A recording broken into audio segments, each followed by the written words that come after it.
David aide Saül à vaincre l'ennemi, Goliath le Philistin, c'est-à-dire à affermir son pouvoir. Il est donc loyal. Mais la jalousie s'empare très rapidement du cœur de Saül.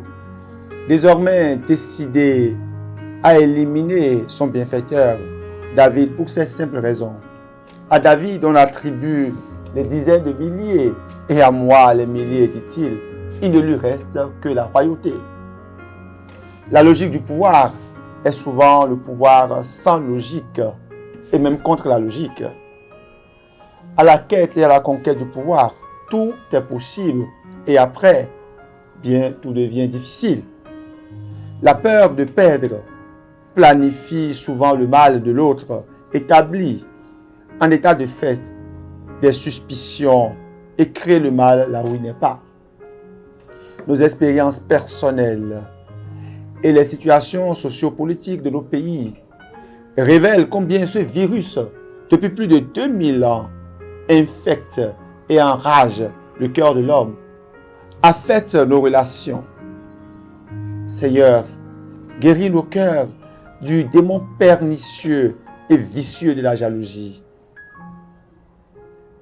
Mais tout n'est pas désespéré. Il y a toujours des trouées de lumière dans le cœur humain, comme dans celui de Jonathan. Jonathan est fils de Saül et ami de David. Au cœur des intrigues du pouvoir qui passent, quel choix va-t-il opérer? Osera-t-il face à son père et au roi la vérité du cœur? Mais Saül a le courage de se confier à son fils, de lui avouer ce qu'il compte faire désormais de David. Et Jonathan tient à sauver son ami. Il demande à David de prendre garde, d'être sur ses gardes et de se mettre à l'abri. Et il lui promet de parler à son père le roi, ce qu'il fit. Que le roi ne commette pas de faute contre son serviteur David. Car lui n'a commis aucune faute envers toi. Au contraire, ses exploits sont une très bonne chose pour toi. Il a risqué sa vie. Il a frappé à mort Goliath le Philistin. Et le Seigneur a donné une grande victoire à tout Israël. Tu l'as vu et tu en as été heureux. Pourquoi donc commettre une faute contre la vie d'un innocent en faisant mourir David sans motif? Le fils ramène ainsi donc le père à la raison. Le sujet conseille donc le souverain roi. Et Saül fit alors le serment de ne point toucher à la vie de David. Grâce à l'ami Jonathan, David reprit sa place. Quelle belle vertu, l'amitié. L'amitié est une grâce. L'amitié est un don de la vie, célébré par philosophes et théologiens, musiciens et poètes, dans nos cultures de méfiance, quelquefois documentées.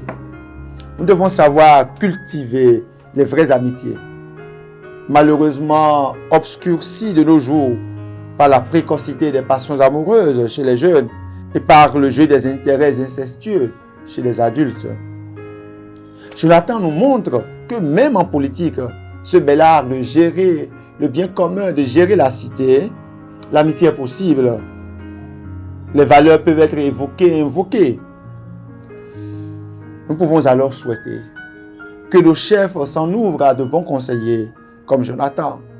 Nous pouvons alors souhaiter que les conseillers de nos chefs aient toujours le courage de la vérité, quand la passion, les sentiments, les ressentiments obscurcissent la raison et le cœur du chef.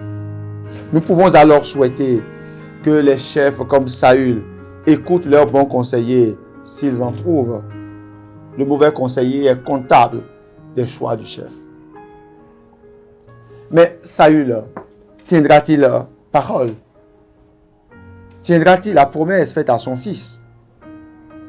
Le pouvoir, quand il ne pense qu'à soi, est un venin qui ronge le cœur. Saül en veut toujours à David, mais la situation tourne en faveur de David. Il a l'opportunité d'en finir au nom d'un certain raisonnement humain avec celui qui sans raison voulait en finir avec lui. Et il y a des gens qui en donnent même une signification théologique. Les hommes de David lui dirent, voici le jour dont le Seigneur t'a dit, je livrerai ton ennemi en tes mains, tu en feras ce que tu voudras. David vint couper furtivement le pan du manteau de Saül, mais il n'est pas allé plus loin quand le cœur lui battit d'avoir coupé le pan du manteau de Saül. Face au conseil de ces hommes, se serait-il souvenu de son ami Jonathan? Certainement bien plus. Il dit à ces hommes que le Seigneur me préserve de faire une chose pareille à mon maître qui a reçu l'onction du Seigneur. Portez la main sur lui qui est le Messie du Seigneur. Par ces paroles, David retint ses hommes. Il leur interdit de se jeter sur Saül. Le vrai pouvoir est donc celui que nous avons sur nous-mêmes.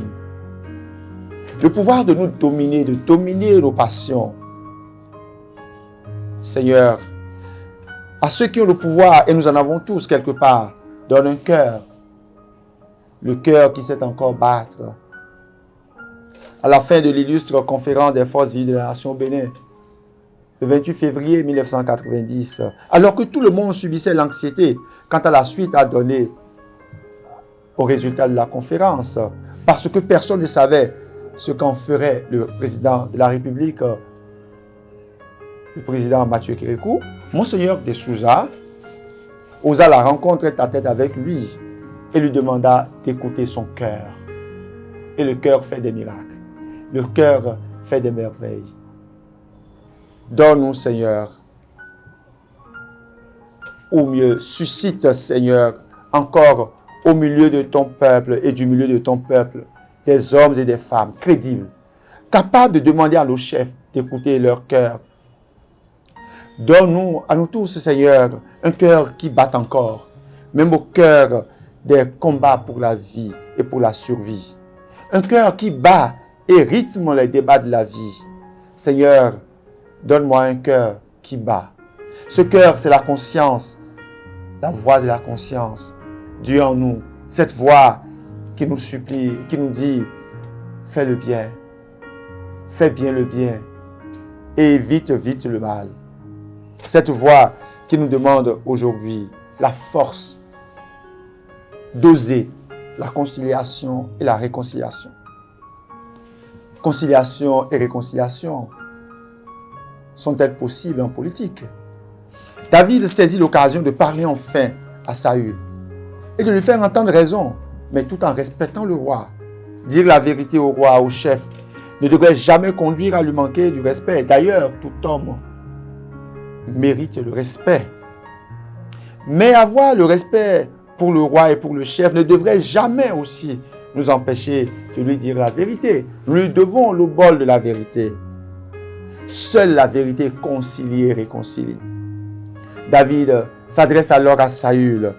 Pourquoi écoutes-tu les gens qui te disent David te veut du mal? Aujourd'hui même, tes yeux ont vu comment le Seigneur t'avait livré entre mes mains dans la grotte. Pourtant, j'ai refusé de te tuer. Je t'ai épargné, j'ai dit, je ne porterai pas la main sur mon Seigneur le roi qui a reçu l'onction du Seigneur. Regarde, Père, regarde donc, voici dans ma main le pan de ton manteau. Puisque j'ai pu le couper et que pourtant je ne t'ai pas tué, reconnais qu'il n'y a en moi ni méchanceté ni révolte. Je n'ai commis de faute contre toi, alors que toi, tu traques ma vie pour me l'enlever. C'est le Seigneur qui sera juge entre toi et moi. C'est le Seigneur qui me vengera de toi, mais ma main ne te touchera pas. Émouvant dialogue. S'il est permis de rêver, souhaitons que de pareils dialogues s'instaurent et s'installent dans nos diverses officines. David établit une lecture théologique de la gratitude et rallume le sang du bien et de la mémoire en Saül. Le cœur bon est invincible. Ayons un cœur bon. Et lorsque David eut fini de parler, Saül s'écria, « Est-ce bien ta voix que j'entends, mon fils David ?» Et Saül se mit à crier, à pleurer. Le roi pleura. « Toi, tu es juste, et plus que moi, car toi, tu m'as fait du bien, et moi, je t'ai fait du mal. Aujourd'hui, tu as montré toute ta bonté envers moi. Le Seigneur m'avait livré en tes mains et tu ne m'as pas tué. Quand un homme surprend son ennemi, va-t-il le laisser partir tranquillement? Que le Seigneur te récompense pour le bien que tu m'as fait aujourd'hui. Je sais maintenant que tu régneras certainement et que la royauté d'Israël tiendra bon en ta main. Oui, le dialogue permet la reconnaissance. Le dialogue établit la reconnaissance. David appelle Saül père et Saül répond à David fils. En toutes circonstances, ne manquons jamais de garder le contact, de nous parler, quelle que soit l'odyssée de la vie. Ne manquons jamais de dialoguer. Benoît XVI ne disait-il pas au Bénin, la reine est un échec et le dialogue une force.